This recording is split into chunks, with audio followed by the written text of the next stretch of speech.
তোমার ভয় লাগে না? না, আমার ভয় নাই, আমার মৃত্যুর কোনো ভয় নেই। ঘরেও যদি মরতে হয় বাইরেও মরি। টিভি বা পুলিশের আর্মিদের কাছে বলবো যে গুলি কর, আমাকে গুলি কর। বাবা, আজকে যে তুমি এই আন্দোলনে এসেছো, কেন এসেছো? আমি আন্দোলনের বিচার পেতে আসছি। কার বিচার চেতে? যারা অকারণে শহীদ হয়েছে, যারা। এখন তুমি কি চাও? এখন আমি চাই প্রতিবাদ।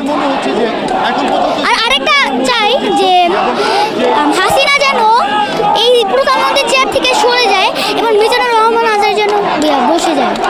আচ্ছা, দুই ভাইরা দুই হাত প্রসারিত করে গুলি খেলো, তাদের ব্যাপারে কি বলবো? তাদের ব্যাপারে বলবো যে দোয়া করি যারা যেন জান্নাতবাসী হন, আর হাসিনা যেন জান্নাতবাসী হোক। কারণ সে যে অকারণে বলেছে, সে কিন্তু একটা মিথ্যা কথা বলেছিল। প্রথমে বলেছে যে রাজাকারের বাচ্চারা কোটা পাবে না, মুক্তিযোদ্ধারা পাবে। আর আবার পরে বলছে যে আমি কি তাদেরকে রাজাকার বলেছি? তাদের নিজেই রাজাকার বলছে। তাহলে সে কেন বলল মিথ্যা কথাটা? তুমি কি তোমার ভাইদের মতো বুক প্রসারিত করে দেবে? আমি অবশ্যই করতে চাই, আমি অবশ্যই করব। চাইলে আমি জীবনও দিতে রাজি আছি।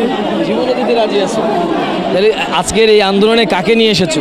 আমার বাবাকে নিয়ে এসেছি। বাবার সাথে এসেছো? বাবা তোমাকে এখানে নিয়ে এসেছে? হ্যাঁ। তোমার ভয় লাগে না? না, আমার ভয় নাই, আমার মৃত্যুর কোনো ভয় নেই। কেন ভয় নাই? কারণ যেই ভাইয়েরা আমাদের ভবিষ্যৎ চিনে, ভবিষ্যৎ করে যে শহীদ হয়েছেন, তাদের জন্য আমরাও জীবন দিতে পারি না? দর্শক, আপনারা দেখছিলেন যে আসলে এই আন্দোলনটি আসলে কোন পর্যায়ে গিয়ে পৌঁছেছে, সেটি এরকম একটি ছোট বাচ্চার কথাই আসলে কিন্তু বোঝা যাচ্ছে যে এখন এই